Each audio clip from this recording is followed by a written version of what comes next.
You've got quite an unconventional background, starting as a hacker in your teens and then getting into investment banking and then getting into Tinder. My mind was really oriented towards building and creating rather than just being a simple user. A friend of mine reached out to me and said, hey, there's this app that is growing very quickly in the US. There is a bunch of money they want to grow all over Europe. Do you want to work with me on this? I tried out the app. That app turned out to be Tinder. Tinder was still relatively unknown in that time when you were launching it in France. What kind of strategies did you use to get that traction in Europe? For me, it was just very obvious. Get the prettiest girls on that app, and then everyone will follow. What kind of advice would you give to founders who are struggling to find product market fit? If you're solving a problem that is also for yourself, that really might help you find your PMF. You personally interview every single hire. What is the thought process behind this, and how do you think that it impacts the company culture? In a way, I want everyone in the team to be kind of like resemble me in the way that they get very deep in the details. They work extremely hard, including the evenings and weekends. And so I do not want to see a single person who does not have that mindset over here. For any other founders listening, what is the most important lesson that you've learned about building and growing a tech company? Yeah, so we mining for gems. We mining for gems.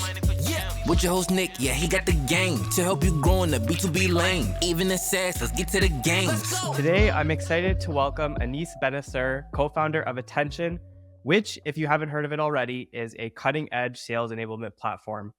Anis has an incredible background that spans from his early days as a hacker to a career in investment banking and later becoming a key player in the growth of Tinder in France.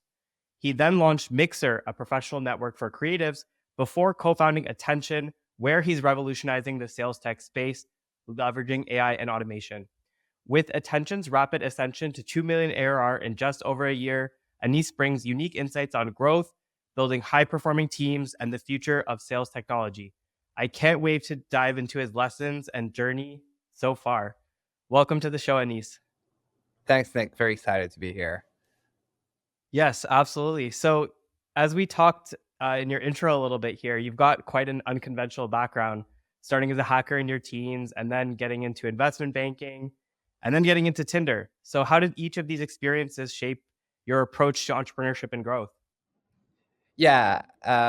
So as a kid, I always liked to play in spaces that were not very competitive. I always kind of liked to find something, an edge or something that where I was uniquely playing and where I was ahead of the curve. And so I remember I got my first laptop, I think, around the age of 10 or 11. And one of the first things that I wanted to learn was, hey, how I care less about using this computer. What I care more about is how do I build one, right? And so I would open up the computer and see like all the different components, and I was very excited about that. And then one of the next things is I discovered the internet, right? And so what I cared about the most is how do I create a website rather than just visit the websites. I just my mind was really oriented towards building and creating rather than just being a simple user.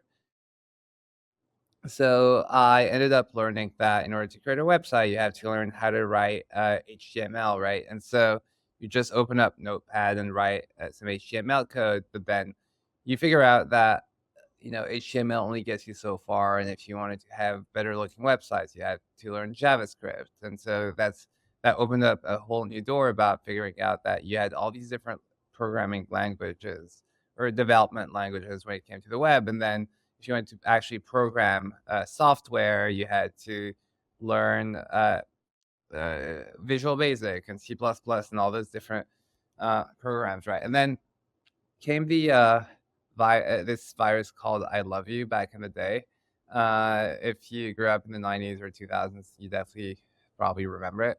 And so I got very curious about, writing viruses and Trojan horses, and then learned also how to hack web servers, and just found a big passion, a very weird passion, but around hacking web servers, right? Finding a flaw in a web server, and it was kind of that like the Wild West in the early 2000s around that. But I was just having a lot of fun around that, and just that really kind of like trained my mind around finding arbitrage opportunities, places, things that you could exploit, and then just open up these holes and widen them.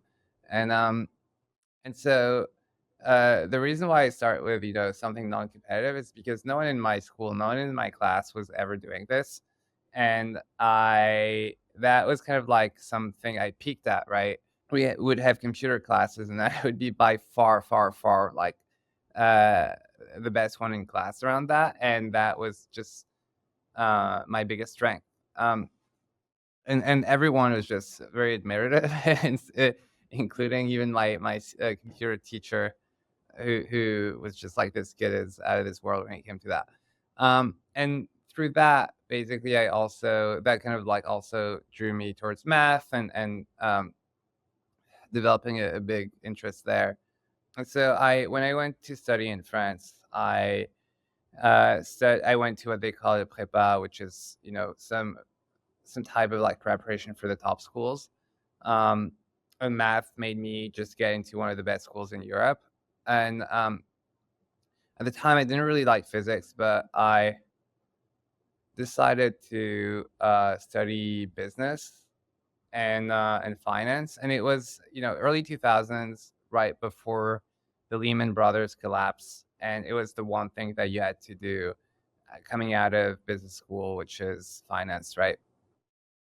Um, and so I studied I studied finance with a lot of enthusiasm. And interestingly enough, it was a space where a lot of people were getting into, very crowded, competitive. But one of the things that, again, starting out in investment banking, was that I took my programming skills and, well, it was building macros in investment banking, which most people wouldn't do, right? Anyone who worked in investment banking would know that you'd only have a few outliers that would write VBA macros to get through their day. And so that's kind of like what I did. People saw me as the black sheep, but it was everyone ended up using those in my team. And yeah, so that's kind of like the story, and my backstory. That eventually, when a friend of mine reached out to me and said, "Hey, there's this app that is growing very quickly in the US. It doesn't exist yet in France. Founders are American. There is a bunch of money. They want to grow uh, all over Europe. Do you want to work with me on this?" I tried out the app. That app turned out to be Tinder. Very addictive. That looked great, and that was my path back into tech, which was my original first love. Nice. Yeah, that's amazing. And Tinder was still relatively unknown in that time when you were launching it in France. What kind of strategies did you use to get that traction in Europe, and what lessons from that time influence your approach today? Yeah, so it was nothing technical at all, right? It was back in 2013.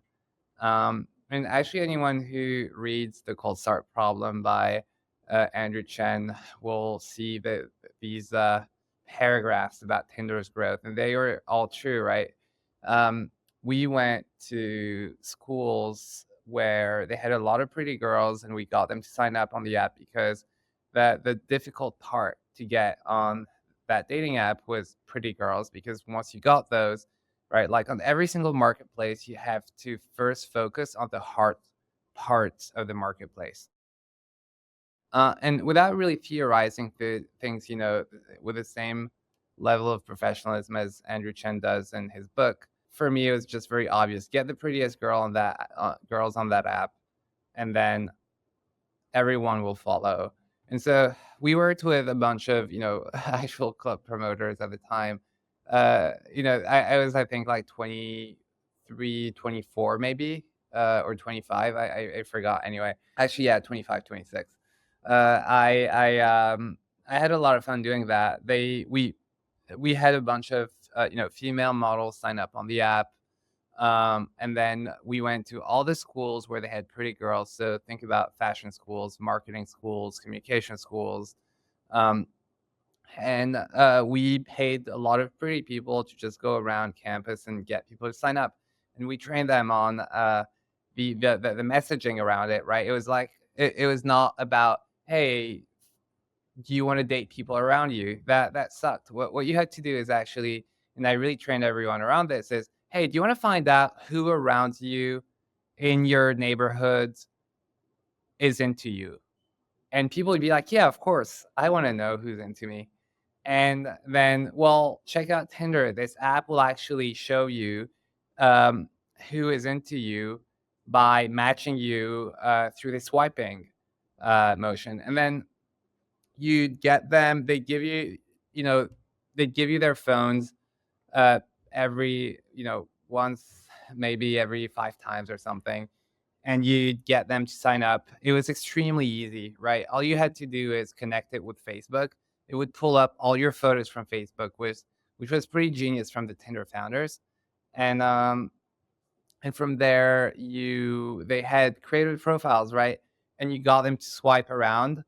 You got them to try it. They would love it, and then they'd get addicted about it. And we did that kind of like everywhere. We sponsored the right student clubs. We sponsored the right we even paid some like Tinder ambassadors across certain schools who were popular kids and got them to sign up dozens of people in their classes and get it to spread around. So that was, it was very much, on the ground type of marketing, but the product was so addictive that it went viral, and from there it grew very quickly. And one of the hard things about marketplaces is not only getting the difficult part of the marketplace, but also getting that initial user base where people, would uh, not run out of other uh, matches to be have, right? So yeah. That's incredible. And then you also had one last piece of the puzzle there before moving into attention, which was Mixer. In that scenario, you built a network, but you mentioned that you struggled with monetization. Could you share more about that journey and the lessons that you learned about scaling a niche platform? Yeah, totally. So what happened was 2015, moved to New York, wanted to start a startup with my co-founder at the time, Cody Simons, and he was kind of like exploring building a dating app, and I kind of convinced him to do something else. I thought that there were more interesting things to be done. And one of my only skills around that space at the time was kind of like growing a user base from the beginning. And actually, even where I had the most fun with Tinder was getting the prettiest people on the app, right? So for me, kind of like, how could I step it up? How could I enjoy doing what I do every single day? It was building this kind of community of creatives who tended to be, um, a lot of them were celebrities or very, very respected people in their space, um, but also very hard people to get, right? And my hacker mind kind of saw it as a challenge. Hey, how can I get, uh, thousands, thousands and thousands of the most sought after creatives in the world in film, music, fashion, arts to join this vetted community and create something that people really wanted to join. So I really had that skill set. I went out and partnered with some of the right people, right? This guy named Alex Karapitas, who drums for Julian Casablancas, for the lead singer of the Strokes, right? And we had like some very notorious club owners like Andre Saraiva, who created the Ballon, who used to attract like some of the biggest and most famous celebrities and creatives in the world. And so those people, we gave them some equity. We worked with them, and they got a ton of their network to join the platform, to join the app. We had an app that allowed you to filter through other creatives by initially types of industries and jobs, but also look through people portfolios. Because when you think about the time, in 2015, 2016, um, Instagram was not being used for to DM one another like it is today. It was never anything to showcase your work or create a portfolio of work, but just kind of a um, very simple, basic medium that allows you to show your some of your photos, right? And so I really saw an opportunity there to grow a business around something very similar to LinkedIn for vetted creatives as a step one before we kind of like opened it up to just like a creative community for everyone who wanted to join it. And so again, like the hard part of the network that you wanted to build was very, very vetted talent of people who uh, other people wanted to connect with. And how do we make money? Because we need to start making money. We started charging people $10 a month to be part of the network, right? And it was probably not the right business model because we ended up having. I mean, it was definitely not the right business model, but we ended up having 10% monthly churn, and so we grew very quickly, and our revenue growth definitely was offsetting the churn, the monthly churn that we were getting. But over time, it was harder and harder to keep growing. What also, um, uh, it was really hard to reduce that churn. So eventually, our revenue plateaued and then kind of like started declining. Right. So one of the biggest lessons I got from that was a you don't want to, you have to kind of think a lot better, obviously, about your business model. You don't necessarily want to charge consumers right away. There's definitely a lot of smarter ways to, if you're charging consumers, to figure out who your power users are and make them pay a lot more while giving obviously a free tier to some of the more silent users. But then also at the same time, figure out ways to sell to businesses, right? And we were getting natural demand from businesses to be able to post jobs on the platform to hire some of these vetted creatives. And so we started selling subscriptions at the time to companies like Capital One and Columbia Records and Square and Netflix, a lot of great logos, which kind of like got us to go back up again at the revenue side of things. But COVID hit, and budgets were kind of frozen at the time, and now it's kind of also losing, steam and interest into that whole space. But also at the same time, when I was focused on our sales and setting up kind of our entire um, outreach motion and converting opportunities and so on, I saw so much that could be optimized and improved, and none of the tools that I saw out there could be helpful for me as a business. And so at the same time, in July of 2020, GPT-3 comes out. That was kind of like the biggest revolution in my head because uh, you have the ability to generate text out of a prompt, which was just mind blowing to me. And again, my hacker mind just got me to immediately think about all the opportunities that could be done around sales. That's amazing. And I'm excited to now like bridge the gap as well from all of those lessons into starting attention. So at what point after all of this um with the investment banking, with Tinder, and then with Mixer, at what point did you say, "Hey, we want to try something out on our own"? So I connected with a guy named Matthias Wickenberg, who happened to be the founder of Swipecast, which was Mixer's biggest competitor. And him and I really hit it off despite being competitors, and decided to start attention together. Um, it was a mix of, wanting to solve challenges that we had been dealing with, but also just pure passion for what we really liked the most out of our existing jobs, which was anything that was A, revenue related, and B, kind of, I just, growing sales over at Mixer, that was something that I was really enjoying so much. Not only how to set up a sales process, but also how to make sure that your opportunities progress as fast as you could? And how do you make sure that all the data that you're getting out of these conversations gets logged the right way into your CRM and other places? How you could you automate your Salesforce in a way that your team is as efficient as possible and can optimize a lot of the different metrics that you care about when you're selling. And the space is also obviously so big that when when you used to sell in such a tiny market where your TAM is relatively limited, to selling to an entire ocean of leaders who kind of like get the business and have buying power and have budget, and you're actually helping them drive the one thing that's most important to any business, which is revenue. Then yeah, that's amazing, right? Um, and obviously Matthias, my co-founder, had been working on generative AI for years already. Since Yeah. actually 2016, he was working on um, uh, visual.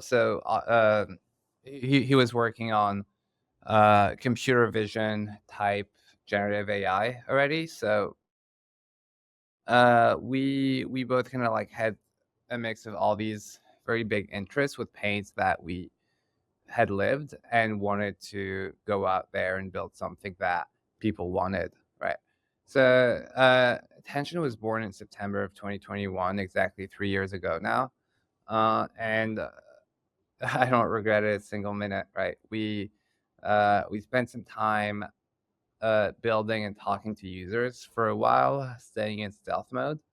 And initially, we built something that was helping reps with coaching, but very quickly we pivoted with a feature that um, I needed actually even for myself, which was how do I capture the conversations and automate CRM filling? And that's where our product took off. We found early signs of product market fit, and we started selling.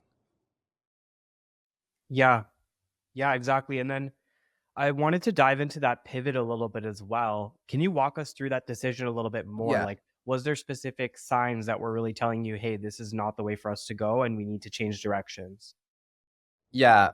So I wouldn't call it a pivot. I would call it an iteration, right? So what happened was we spent some time, understanding all of our buyers' uh, biggest problems, and at the same time, Matthias was building the entire backend infrastructure that would ingest calls, transcribe them, and then have them stored somewhere, right? And what happened initially was that we built this tool that allowed you to have real-time talk tracks and battle cards for coaching. But the minute we rolled this out for a handful of companies that use it for free, and within 4 weeks, we understood that the reps who had those features hated them, right? Because it was distracting. They didn't want to have battle cards like pop up in their screen. So let's put it this way: no, because it's distracting, the value that you have to provide in real time to a user has to be tremendous, right? And so at best, you're reaching a point where you're just helping them enough so that they don't necessarily lose their deal, but in most cases, actually, you're going to distract them, and and that could cost them their entire deal. And that's what would happen in 80% of the cases. And um, when we would reach out to even our earlier design partners and users, they would not even want to take the time to give us feedback, right? And that was just very telling of the lack of early product market fit that our product had. And so we went, most people would try to spend 6 months again, like improving until they find something. And one of the things is that we had to be honest with ourselves and realize that it was going to be extremely hard to find product market fit if it even existed in that category. And so Hmm. we had this kind of like vision, which was come for the training, stay for the productivity. Yeah. Which is okay, we're going to train you initially, and then we're going to make you more productive by automating your CRM capture, and we're going to write your follow up emails, and we're going to do a lot of different automated workflows out of your conversations. And I remember it very well. We're having lunch with his founder, and he tells us, "Hey, have you thought about kind of like flipping this whole thing, which is come for the productivity and stay for the training?" And I'm like, "That's interesting." So I go back. I'm having a few more conversations with uh, prospects, and I ask them, right, like, "Hey, by the way, would it be helpful for you to automate your CRM capture?" And for me, that was more of an afterthought, right? And the guy says that would be so much more important than having real time talk tracks. And I realized how important it was, right? Uh, it was something that even myself, I wanted to automate if I had a lot more um, prospects that I was talking to. A and B, even a big pain that I had was going in and writing that follow up email after a conversation. Hmm. So we built it within literally like another 4 weeks. And we reached back to our design partners and they said, oh, actually, this would be incredible if we had this. We rolled it out to some of our design partners. They absolutely loved it. And by that time, we were ready to start selling. So we came out of stealth. We announced that we had raised our seed round. That got us a ton of initial traffic, people just coming to our website and talking to us about their pains and the lack of CRM hygiene and all those things. And we started selling. And from there, we went from literally 0 to a million AR in under a year, and then from a million AR to 2 million AR in a few months, right? And so um, that was just incredible growth. And when I look at things, over 10x year over year, just because we were not only were we were onto something with these early signs of product market fit, but also we figured out an entire array of use cases adjacent to what we were building that customers were paying us a lot of money for, right? And then the inevitable effect of finding that early product market fit is then you start seeing your competitors copying you, right? Like Yeah. 3 months later, a company that was failing to find PMF that was kind of like in our space rolls out CRM filling. And then 6 months later, another one rolls out CRM filling. And then we have like fast forward to a year and a half later, you have like 5 companies that are doing it, but really they're lacking a lot of, they're lacking kind of like not only the why behind this, but also all the edge cases that larger companies require. And sure, there's so much more that we'll be rolling out, and then we'll see like part of them like kind of copying us on that front. But anyway, I digress. Yeah. But that's so cool though how you're talking about essentially just understanding the needs of the customers and how they were basically begging the market for something like this and you guys just found that. That seemed to be a key driver when it comes to your growth. And would you say that there were other factors at all that also contributed to this growth? Because especially in 2024, this type of growth is just unprecedented. Like it's pretty tough to do Yeah, this today.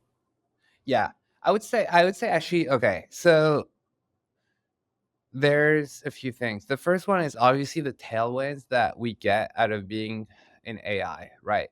We Part of it is luck and timing in the sense that GPT-3 came out, or ChatGPT, sorry, came out in end of November, I think, of 2022, and those tailwinds just got every single company to start considering how to put AI in their go-to-market, right?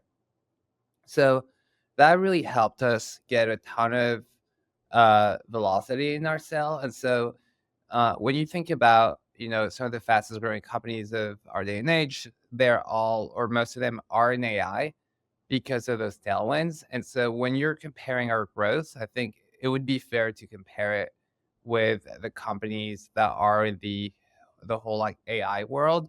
And the best in class ones, they're not 3xing, but they're also 10 or 20xing, right? And so I always tell my team, hey, we should not just 10x for the next year. We should actually think about how we 20x, 30x, because we want to be best in class within our generation. And when people compare us, they should be comparing us with the outliers within this whole AI world. So that's kind of one of the first things I would attribute it to luck. But also, obviously, I like to think that I'm a world class growth hacker, right? Not just from the hacker mentality, but a lot of the stuff that I put in place internally for us to grow is unseen. And I'm not gonna share every single tactic here, but you know, there's a ton of things that every now and then I'll release on LinkedIn about how we grew so quickly, and people lose their minds, right? I built 2 years ago a scraper that would capture transcripts out of podcasts like this one, capture the pain points or the biggest objectives of our prospect, and then reach out to them, mentioning that pain point and articulating how attention could help them using AI. And still today, a lot of people don't know how to do that well. They'll still do it manually. They'll copy paste the transcript into Chat GPT and try to write something. But yeah, I wrote that entire workflow before Chat GPT existed, doing this. And now I'm actually posting consistently on LinkedIn about around some of these growth hacks. And so I do believe that me being a great growth hacker also helped us grow very quickly. Yeah. And obviously, yeah, I would say our sales too, right? Like our uh our AEs, our first two AEs, Jacob Fleischer and Connor Klein, were incredible reps, and they were consistently hitting 150K of ARR on a monthly basis after a certain point once they were ramped. But even they were using our own product, they were using attention to get ramped very quickly, and also to be able to handle this enormous amount of leads on a daily basis and be extremely efficient with the way they handled things. And over time, we set up a lot of automations using attention for us to be able to stay on top of everything. Yeah, exactly. So, one of those factors that you mentioned there was just having that really strong product market fit. What kind of advice would you give to founders who are struggling to find that? Yeah, be honest with yourself, right? That's the biggest thing. If the reality is, look, if you don't grow fast enough, that's because of a lack of product market fit, right? If you try to be where your users are and you post about something and people are not coming and saying, I need your product like yesterday, then you don't have any early signs of product market fit. So you have to go back to the drawing board and think and think and think until you're actually solving a core problem. A lot of people say, talk to talk to your users. Other people say, don't talk to your users. Well, I think the reality is, hey, if you're solving a problem that is also for yourself, then at that point, that really might help you find your PMF, right? And for me, I knew that I wouldn't use any real-time talk tracks or battle cards when I was selling, but you know what? I really needed something that would write my follow-up emails after a call, right? Um, and that problem is very adjacent to the one of filling the CRM, because at that point, it's all about taking what's most important about the conversation and outputting it somewhere.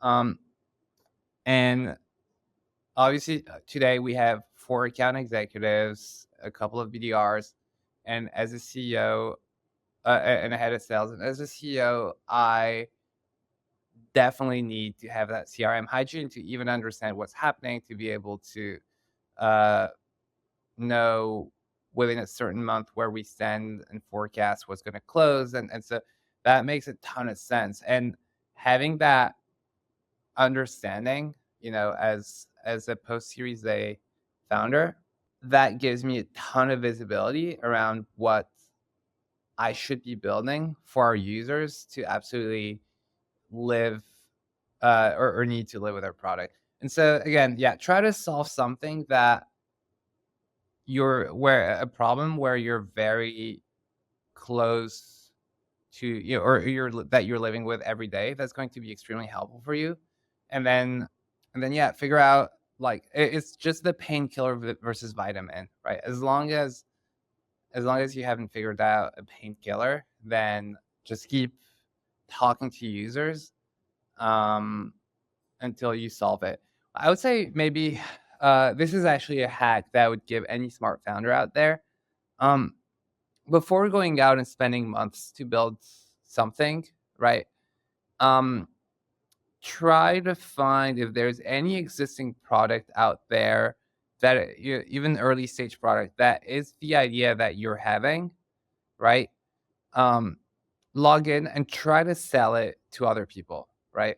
Maybe, remove the logo of that company, doing an inspect element and delete, and then try to sell it to someone and see how they react, right? Talk to 10, 20 people and say, hey, this is what we do. This is what we solve. Would you like to jump on a demo and see it? Yes. Okay. Demo that company's tool and see how they're reacting to it, right? And if you're able to actually get them excited, then that's great. But if you're not getting them excited, then maybe that's going to save you months and months of work and building. Yeah, that's a great point. It's a really solid point. I want to talk a little bit more about the sales, like you'd mentioned about your AEs. And one of the other things that you mentioned earlier was that the AI generated outbound emails are no longer working for you. Why Yeah. do you think that is? And what shift do you see in terms of the outbound strategies that are working? So when you think about outbound, you know, you had earlier on tools like Outreach and so on that allowed you to send cadences of automated emails with some variables, and that would get you initially a lot of positive replies, and then over time, people would get used to those, and so people would respond less and less, right? And then you had AI generated emails, and earlier on, and I was doing it using my own scripts at the time before, finding out about Clay and before even people were doing that stuff. And I was getting 40% response rate, which is kind of insane when you think about it. And then now it came down to like 6 or 7%, which is still relatively high, but not what it used to be. And I think people get desensitized to that, right? They that's the first thing. The second thing is people are abusing it all over the place, right? They're writing shitty emails, pardon my French, but around, hey, I know that you went to that school. That's great. Have you been to this restaurant in your neighborhood? Like that is not relevant at all, right? That is not related to my pain. If you're writing to someone who's busy, who has buying power, and you're gonna write an entire paragraph trying to build fake rapport with them around something that is ultra personalized but not relevant, you're going to end up in their trash or spam. So, as a matter of fact, one of the best campaigns that I had was sending literally 2 or 3 lines that were not personalized at all, saying, "Hey, I'm the CEO," and it was actually the people who would follow our page, so LinkedIn page. So I guess that's kind of cheating, but still, it was like, "Hey, I'm the CEO of Attention. It would be great for us to set up some time next week to chat. When's the perfect time for you?" And people would actually immediately, like, no personalization, nothing, just reach out as the CEO of Attention. We should talk. I know that you know who we are. We should talk. People would actually respond to that, right? And I think at the end of the day is the point is, if you do the opposite of what most people are doing, and most people today are trying to send shitty emails drafted by AIs, then if you do the opposite of that, then you're going to be successful. Yeah, I couldn't agree more. I see a lot of these, these outbound emails that have this personalization that has to do with someone's college. Oh, go Eagles. Oh, I saw you're in New York City. I love this bagel shop. All this fluff, even if it's, personalized, quote unquote, it's wasting people's time. it's not useful, and it's just going to piss people off, especially at scale, because like you get tons of these emails. It's like, what do you want? Just tell me what you want. If I'm interested, then I'll respond to you. If I'm not interested, I won't respond to you. And it kind 100%. of it reminds me of the Olympics memes where you have the guy from Turkey just like flown in Yeah. last minute, just straight shoot, and like you get it done, right? I think like that's kind of, at least for me, that's the approach that makes more sense. Yeah, exactly. 100%. Yeah. Okay, cool. So moving into another growth strategy that we talked about earlier. So you talked about the rise of referral based growth and how important champions are. How do you see that evolving, and what do companies need to focus on in order to leverage that better? Look, so I was talking earlier about how outbound has been evolving.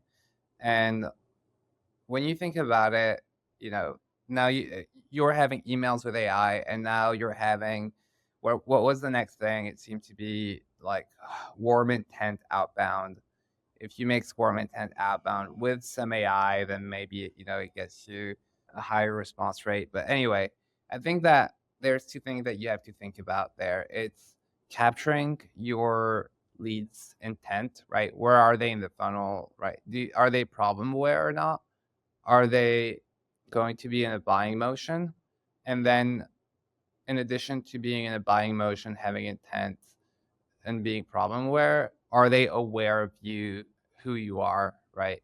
And so maybe at this point they only want to buy your competitor because they know or they think that it's going to be the best solution for them. The reality is you want to get yourself in the door when they're in that uh, buying motion. And so there, for me, or in general, sales is saying, hey, we are the best. Marketing is about having a third party say these guys are the best. And so what you want to do there is more marketing than sales. And so have someone else that they trust vouch for you and tell your buyer, you should definitely look at these guys. They're incredible. And that will create trust within your buyer to at least want to put you in that consideration phase, right?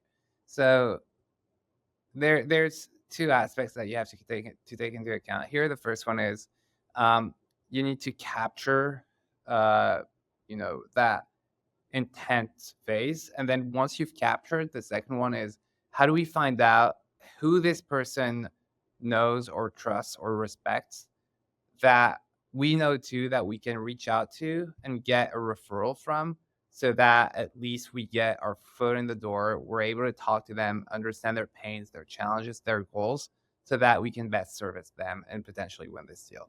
That's such a great point, because everybody wants to talk about how great they are, their product, their company, me, me, me, me. But as soon as it comes from someone else, it gives you so much more trust because it's a third party. And even if there is some bias, even if they are even incentivized to say good things about you somehow, like if you have a kickback on the back end in terms of referral, it still creates so much more trust than you talking about how great you are versus like a third party user of your product who's like, hey, this is great. You guys should really check them out. 100%. This is why I'm talking to this podcast, right? You're saying that we're great. Yeah, I exactly. am too, but yeah.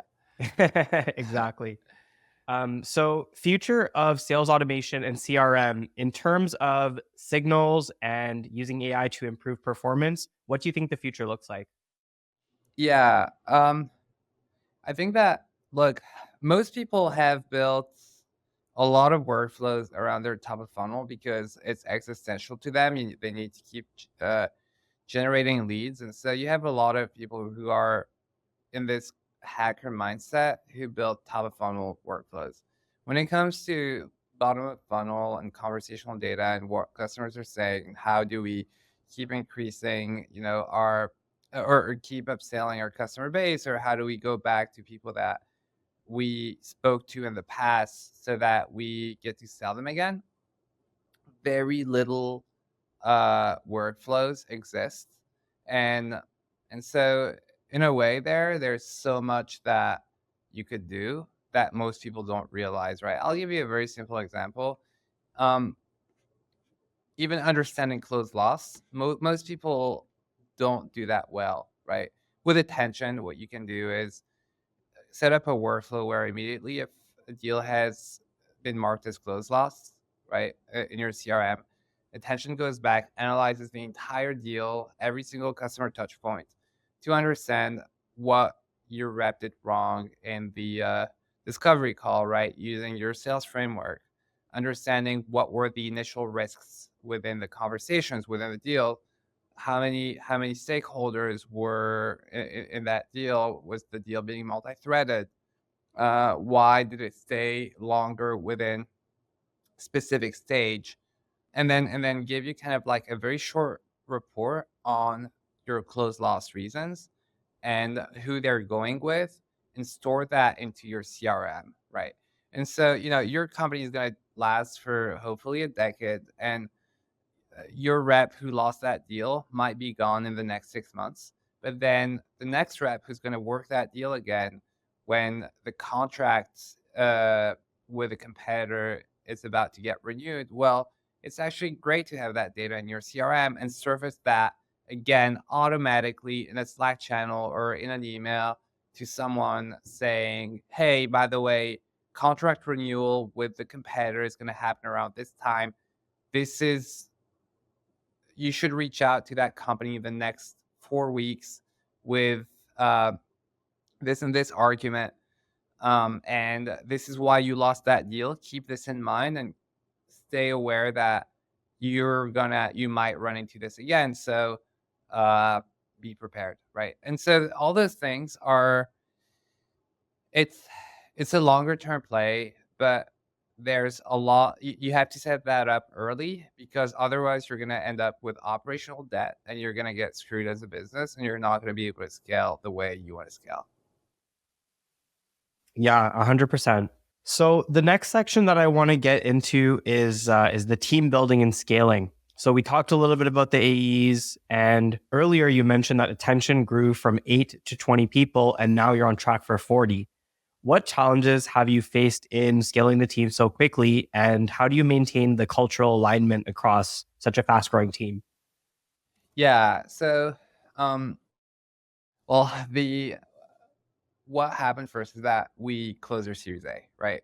We haven't announced it yet, but we closed our Series A, and we got to thank you. We got to a point where obviously, if we wanted to continuously grow 20 to 30% month over month, that meant that we would need to have more sales reps, because they would max out the number of opportunities that they juggle with. But then at that point, you have to start thinking about how to set up the top of funnel in a way that they would get fed with the new reps would get fed with enough leads. And then that means also, you know, if you want to close larger deals as well, you have to get BDRs outbounding to the right companies, because those might not come inbound, right? And so that just gets you into a whole thought of, all right, now it's not going just to be a founder and two AE selling, but we actually have to structure ourselves a little better, right? Um, and so in order to hit your growth targets and continuously scale, you have to put around all the motions in place that allow you to grow the right way. But obviously, one thing that you have to keep in mind is that, your number of customers is going to scale very quickly. And then also in order to keep up with demand and be as competitive, but also keep your clients happy, you have to keep rolling out features and keep improving the product, and therefore add new engineers in the team, right? And so that's just kind of how the team ends up growing very quickly. We went from 8 to 20 people within a few months. Um, and this investment is mostly going towards serving our existing customer base, but also keeping our ability to scale in such a big space. Yeah, that's amazing. And one thing that you also mentioned before was that you personally interview every single hire. And this is so rare for a founder. What is the thought process behind this, and how do you think that it impacts the company culture? Yeah. So I'm a bit of a psycho when it comes to evaluating and vetting people. And um, there's people have been talking about founder mode in the last 2 weeks. I've been Yeah. founder mode forever. And I think before even the article from PG came out about founder mode, I was, I think, telling you about this counterintuitive thought of being extremely hands on as a founder and CEO.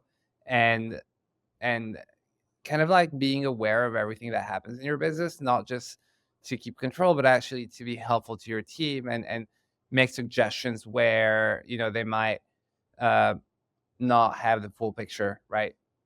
And so, um, in a way, I want everyone in the team to be kind of like resemble me in the way that they get very deep in the details. They work extremely hard, including the evenings and weekends. We have a culture over here at Attention where people, you know, uh, come in early, leave late, work hard. It's kind of like one of the muscles that I built out of investment banking, which was normalizing 80 or 100-hour weeks. And that's kind of like how we are today. And the problem is like the minute you let someone in the team that is not okay with that culture, that is not as hardworking, that does not have this innate sense of urgency, and does not want to push things forward and drive things, and instead of wanting to join something great, building something great, then at that point, it's a race to the bottom. And so I do not want to see a single person who does not have that mindset over here. And so that's why, I mean, the people in our team today who are interviewing new candidates, they know exactly what I'm looking for, and so they'll know how to vet those candidates.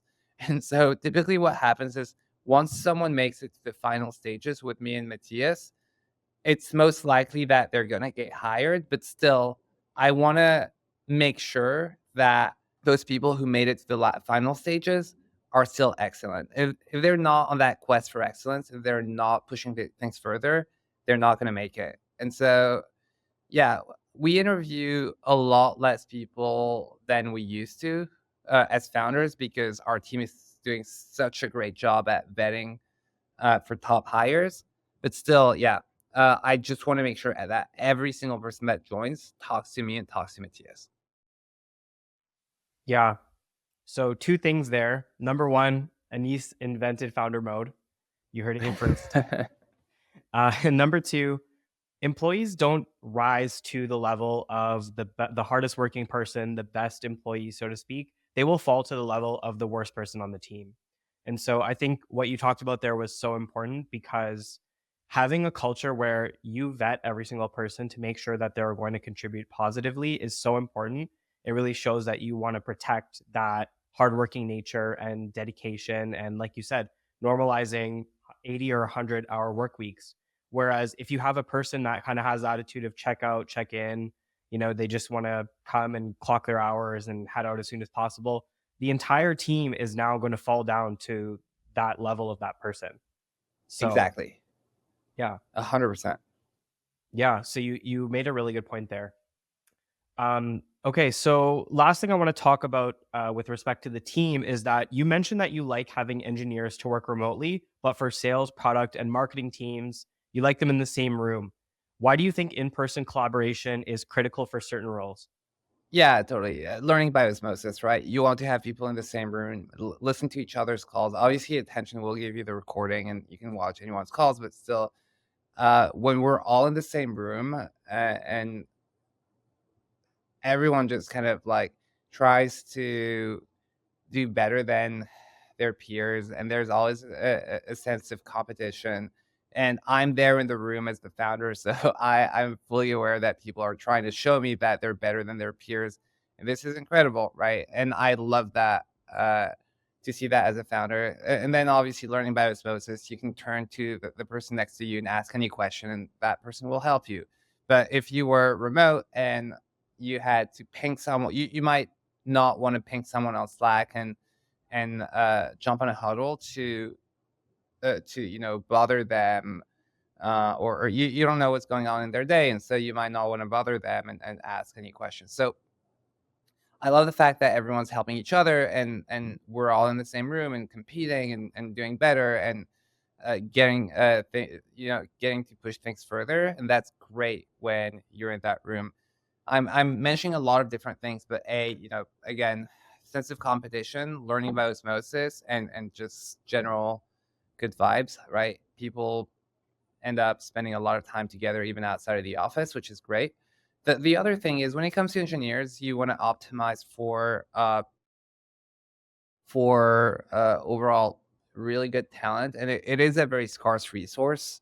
But also B, engineers tend to be people who kind of just want to be locked in, write codes, and not have many distractions. And so I've heard from a lot of founders where you'd have, you know, an entire floor of sales and marketing people, and then like a different floor of engineers, and that could make sense.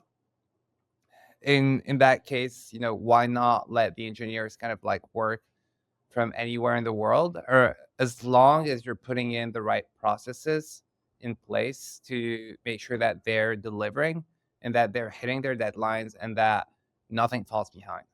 Some solid points in there as well. So yeah, as we wrap up, I just have a few more questions that I want to touch on. One of them being earlier when we were talking about when Attention got started, you and your co-founder were once competitors. So how do you think the dynamic has changed now that you are collaborators rather than competitors? Yeah, it's so weird because it just seems like I've been now a co-founder with Matthias forever, and you had this kind of like uncanny valley when we first met, where we were telling each other about our problems, and um, we lived the exact same problems despite sitting across opposite sides of the table, right? And so it just seems to me like Matthias has been my co-founder forever, despite him having been my competitor over 3 years ago. So we really think the same way. We both really believe in the YC ethos, right? YC is probably the best school that you want to go through as a I would say as a first time founder, but you know um, when you're a second time founder, I think your errors and so on are tend to be from the first startup tend to be enough for you to kind of be able to go faster the second time. But yeah, I think that Matthias and I just thought so much the same way because we had been already first time founders in a space that forced us both to make very similar mistakes. Yeah, for sure. So, what's next for Attention in 2024 and beyond? Are there any new features, any new milestones on the roadmap that you're excited about? Yeah, growth. That's the biggest thing. But also, yeah, we have a lot of very magical features that around some automation for our clients that are coming out very soon, or might have already come out depending on when this episode gets released. And so building your business cases, that's something that I've been using for a while now internally in our beta features, and that's been extremely helpful. Just at the end of the day, just eliminating most of the grunt work that you have to deal with either as a rep or a manager, making just 10x more productive, increasing at the end of the day your revenue by 10x with 10% of your workforce. And I think that all these automations that not only get served to you, but also you can build within Attention.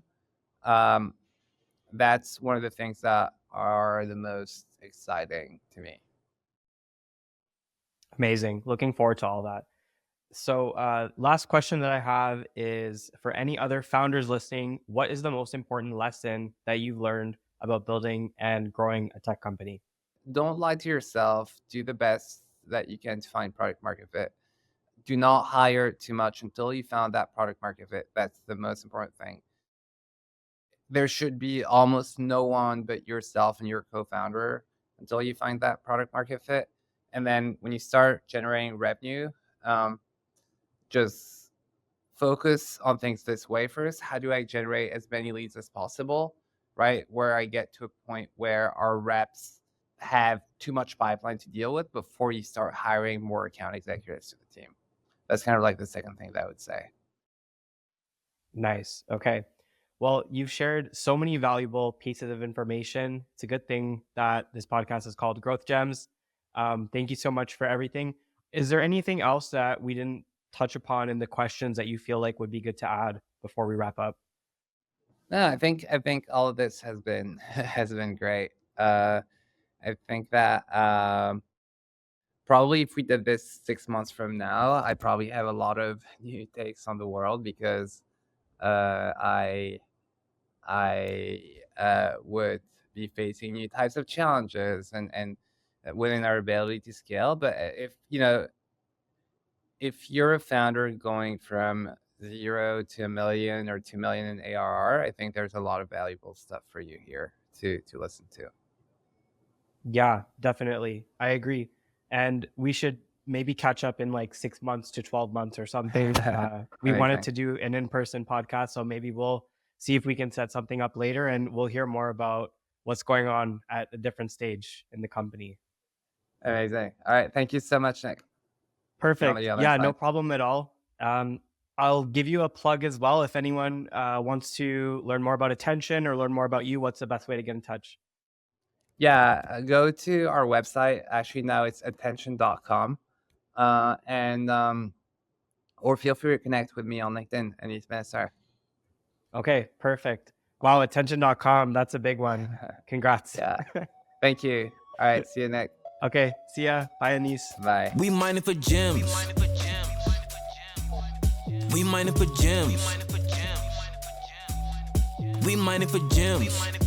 With your host Nick, yeah, he got the game to help you grow in the B2B lane. Even in SaaS, let's get to the games.